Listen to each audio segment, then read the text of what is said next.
Hi guys, Retro Trek Ralph here with another Star Trek Discovery, the official Starships collection model review from Eaglemoss. Now, this is issue 14, the Klingon Cleave ship. So, we'll look at the box art to start with. Side, everything as usual. Big Cleave Klingon ship on the front there. Right, let's get inside this and see what we have got. Right, we have a ship. We'll put the box to one side for a second.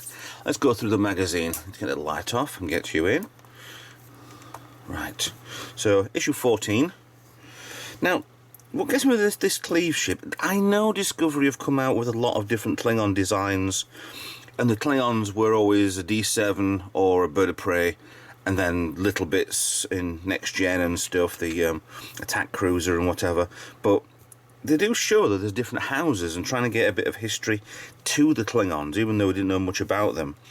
But the Cleave ship, I remember seeing this probably twice, maybe bits and bats, but mainly twice. It was in the Battle of the Binary Stars, where it destroyed the Europa by ramming into it with this. It looks like a massive blade.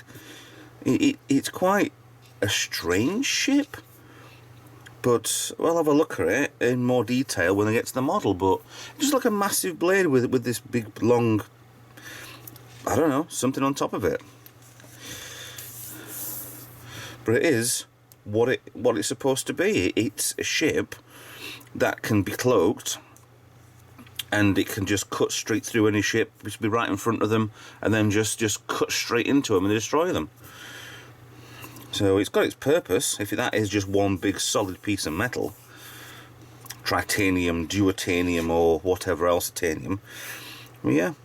It was also in the finale, I think, for Discovery, where it was helped to save the Discovery and Enterprise from the ships from Control.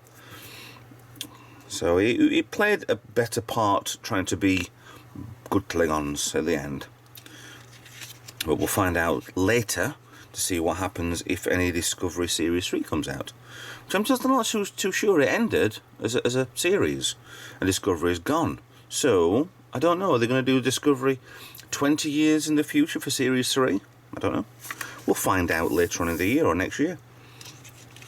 So yeah, they're designing the Cleave ship. Find out all about what you're supposed to, how they designed it.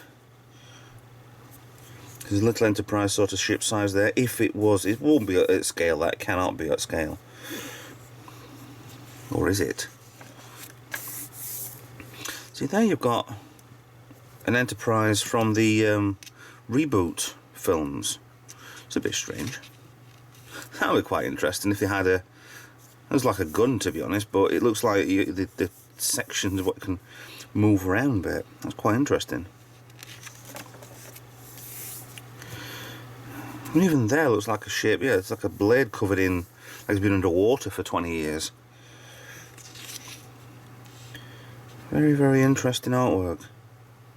The Klingon stuff is absolutely weird as it goes, but why not? Really, why not? It's a different species. It's a different way of different people. So yeah, why not have completely different ideas of a ship? If you look at it on that sort of angle, it looks like the hull of a standard cruise ship, or something like that. But for a starship, I don't know. I mean, there was the Starship Yamato series films in Japan, which that looked like an old submarine. But yeah, it's whatever it can be. I mean, a lot of our spaceships, the space shuttle, were designed very much like on a plane, with the wings, so it can actually come down and glide into orbit from orbit.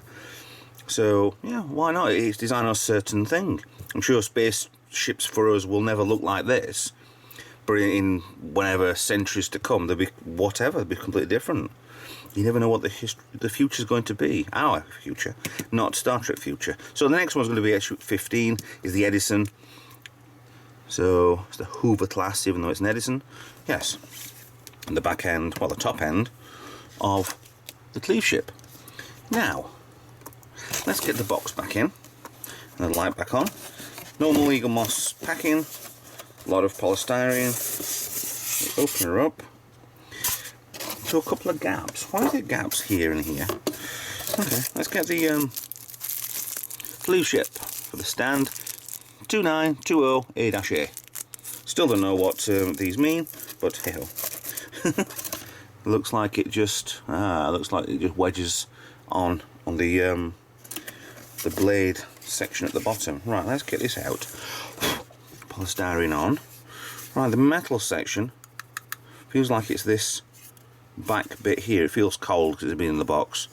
So you can see the join line there, run all the way across. So metal, plastic.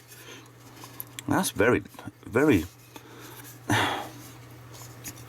different. I can see these being broken off rather quickly. So, and the big blade sort of section there on the front. It looks very. It does a job, I suppose, by cutting through holes. So if it's cloaked, and you can't. Klingons never could probably fire when they were cloaked, even though Star Trek 6 proved they could. But it was a very big power drain. It was easily findable.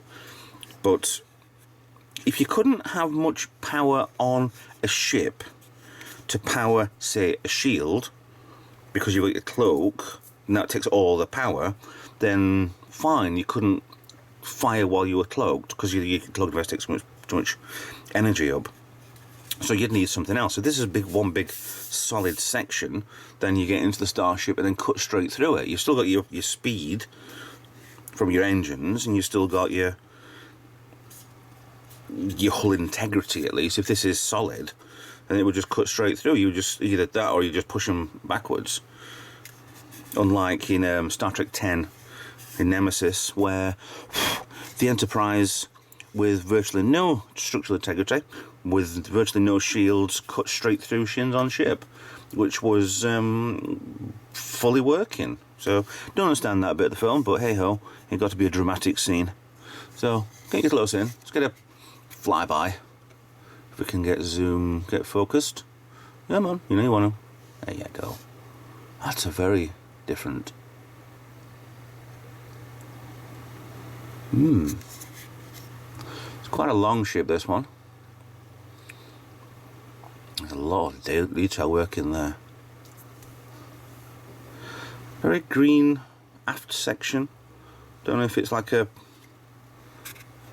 I don't know. Don't know what that was supposed to have been. A lot of detail. There's a hell of a lot of. It just looks like a ship, even down to there where it curves round.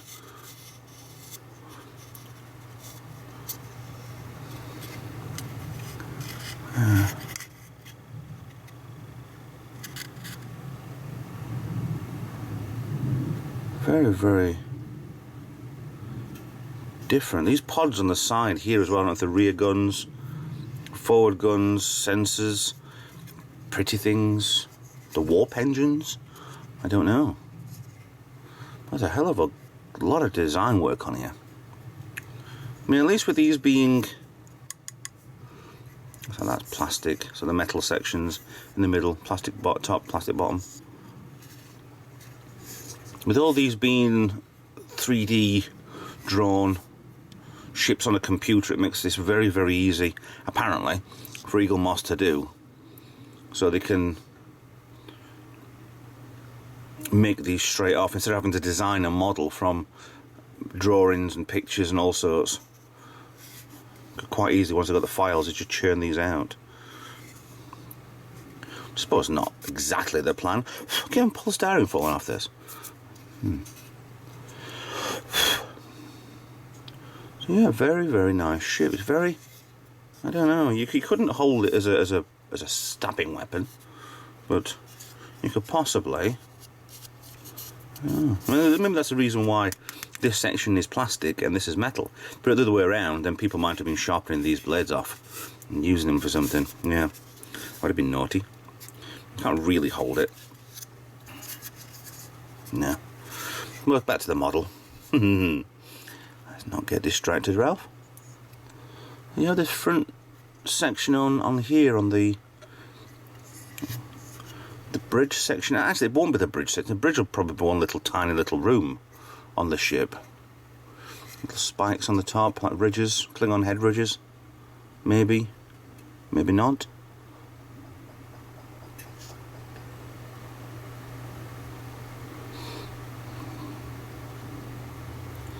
It's a very, very different ship. I mean, when we saw this in the episode, it was like, what the hell have they done? This is just a what? But I think looking up closer here, I think it's quite an intelligent design. I think it's just you've got this back structure here. It doesn't have to be too much, but your main weapon is its hull itself. So any engineering, any parts that you'd need, sensors, weapons and whatever, they'll be powered from this main everything here. It doesn't look like you could destroy anything. It's almost like a Borg ship.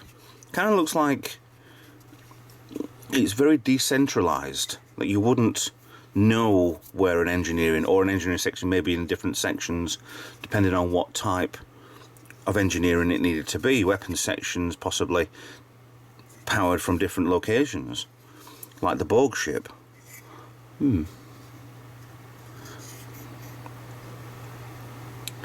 Very different indeed. The hull there. On the other side, yeah. Like eyes in its head. Like a whale or something.